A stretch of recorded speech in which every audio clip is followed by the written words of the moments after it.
attitude didn't dip, during these last 4 games, nor did the attitude of your teammates. But how were you guys able to put together a performance like this tonight? Just reflecting on the last few games, looking in the mirror, trying to figure out what it was that went wrong. I think we did a good job of that. I think we did a good job of staying together and finding the energy. We needed energy tonight, and we brought it early on, and it carried out through the rest of the game. You made your first 8 shots of the game. George Blaha said you had a look in your eye. Did you? Yeah, I just wanted us to bounce back. I wanted us to get back on the right track. We've been playing high-level basketball all year. We had a little bit of a dip. Every team has, a moment in the season where they think the sky's falling. We had that, and we just wanted to get back on the right track. I think those guys are chanting you over there, MVP chants. Where can you guys be better? I think just, keeping up that intensity offensively, moving the ball around, having the pace that we did, but we played a lot better defense tonight, rebounded the ball, got out in transition. That's our identity. So, just, upholding that and continuing to raise our level. All right, last one. 21 and 15 is a pretty good gift, but for JV's birthday, is this it? Or you get him something? Nah, I ain't gonna get him nothing. We got more to go do, man. We gonna give him a good hug. Maybe pour some water on him. I don't know. He ain't gonna like that too much. He's not the type of guy that likes gifts too much. So we'll show him some love. Appreciate it. Good job, my guy. Appreciate you. The Detroit Pistons, they end up getting the W over Brooklyn. Obviously, they didn't play their main players the other night, so they do it 4 straight. They lost 4 straight, which they shouldn't have lost the Brooklyn game. There's talks about Boston catching them. I'll speak on that. They went to Brooklyn, didn't play no games last night. They was beating their ass.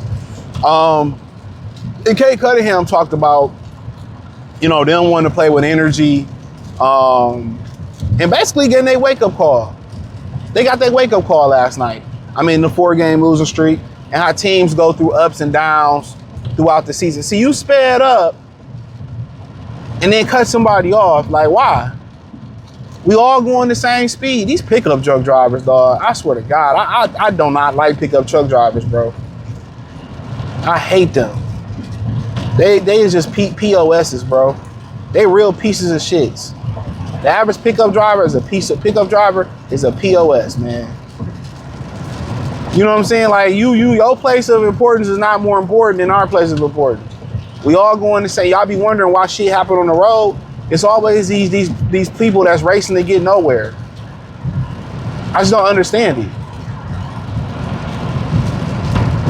But yeah, they did their thing. Shout out to Detroit Pistons Talk playlist.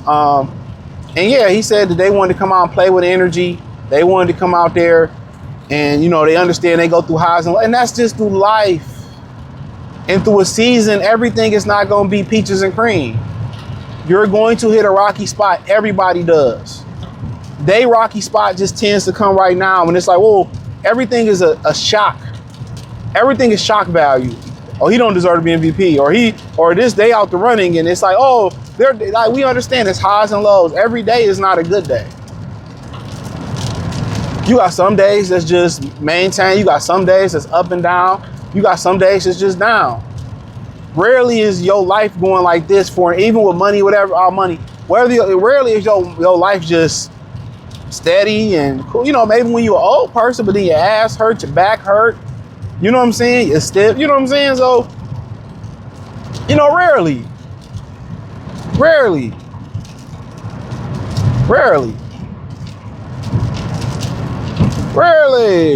So, I don't really understand, people just expect you to maintain a level of high performance all the time. It doesn't work. I don't understand why people have this imagination that some people's life is all peaches and cream all the time. Michael Jordan go through ups and downs. Barack Obama go through ups and downs. Donald Trump go through ups and downs. You know what I'm saying? Tom Thibodeau, when he's still going through ups. I'm just throwing random names out there. You know what I'm saying? Donovan Mitchell, Knupp down there. Everybody had ups and downs throughout life. People got this imagination that life is supposed to be fun and it's supposed to be perfect and we're supposed to just be living in bliss. No. The rainy days are just as important as the sunny days, if not more important than the sunny days. And they got the saying in the gym, no pain, no gain. You know what I'm saying? And you could tell in a lot of people's character who never had to go through nothing, that's been protected and coddled. You can tell through their character, they never had to go through nothing. They never had to go through adversity, and they so quick to shut down. Got to keep going. I remember I was, hearing people talking about, yeah, man, the movie was trash, and I'm just like, how long? You go, I watched 10 minutes. Like, you got to keep watching. Like, yeah, man, I listened to this album, and the first 2 songs was trash, man, and I'll turn it. Like, you got to keep listening. Like, people just expect everything to start off like a grand slam. Everything to start, nah. Just think about some of your favorite hoopers. They wasn't as good at their peak. When they first started, they wasn't as good as they were at their peak or at their pinnacle. But, about the Celtics, I think they're about 3 games out. I mean, at the end of the day, I don't really think it matters. I mean, if you keep it a bean with you, shit, Detroit ain't won a fucking playoff game in Little Caesars Arena. They lost to the Brooklyn Nets at home. I know they sat people in. People talking about Asar Thompson. It's good for him. Let him get his legs under him. Sprained ankle 2 weeks. Let him get his legs under him. That might be the break he need. Some people, if you know something about fitness or know nothing about fitness, sometimes, life be lifing. You might have to take 3 weeks off or a week from the gym off every now and again. And you come back, you thinking like, I'm gonna be out of shape, and your body perform better than when you was going every other day or whatever your splits are.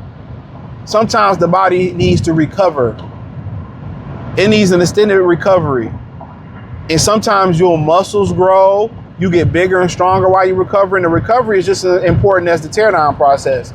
The teardown process is the process when you lift weights or you do resistance work, you tear down the muscle. That's all you're doing. You tearing it down so it can grow back better. Now, how does it grow back better is due to recovery time and what you put into your body. Simple as that. So sometimes when you get that break, you needed it. It's like if you putting the table together, or you putting a piece of furniture together, or you doing something, or you doing a test, and you get stumped on the 2-3 questions. You mark the questions. You finish the test. You go back. Now, guess what? You know the answer to the questions. Or you take a break from fixing that, putting that table together, putting that desk together, and you take a break, and now you come back. Sometimes you just need a break. Same thing with your body. You just need a break. Need a break. So that's good. Jalen Duren got his break. Isaiah Stewart got his break. And they'll find ways to get Cade his break, to get his legs under him. Sometimes you just need a little break. But, Boston, like, no, I mean, you haven't won a fucking playoff game. You are more playoff games at the Garden than you won at home. So I don't think the road is the problem. I don't think and Boston might not even be there. Like, you never know. When you start talking about these teams, like, you never know how injury prone people are. Boston is one of those teams that shoot a lot of threes. They will shoot themselves in. They will shoot themselves in and out of a game, even when Tatum was perfectly healthy and one of the top players in the league. Even when that was the case with Jason Tatum. The way they shoot 3-pointers, the way they lack durability, the way they stay injured, you know what I'm saying? You just never know. It's more wild card than ever when you start talking about the NBA. So you never know. You might meet Cleveland. You might meet Boston. The Hornets might stay hot. The Heat might get it together. They have in the past. So when you start having these conversations about matchup, you just never know how injured these dudes are and how much they shoot threes and how inefficient shooting threes are. You don't worry about that. You don't worry about that. You don't worry about it. If that's me personally, I'm not worried about it. I'm worried about what's in front of me right now. Getting us out this rut, getting us in a rhythm. And I want to be playing my best basketball leaving March, entering April. I want to be healthy. I want to find time for my guys to rest their legs. And we want to be hitting the ball ready. You don't want too much rest, because when you stop and start, that's when you pull shit. That's when you break shit. You know what I mean? So just to give you a heads up, man. So Thumbs up the video, share the video, subscribe to the channel. Next subscribe button is the bell icon button. Hit all notifications, increase your chance, get notifications. We go live and drop a video. Check out Detroit Lions Talk playlist. Hit the link tree in the description. This is the link that say find me everywhere. You can find me everywhere there. Instagram, Facebook, Kick, Twitch, the whole 9. Peace.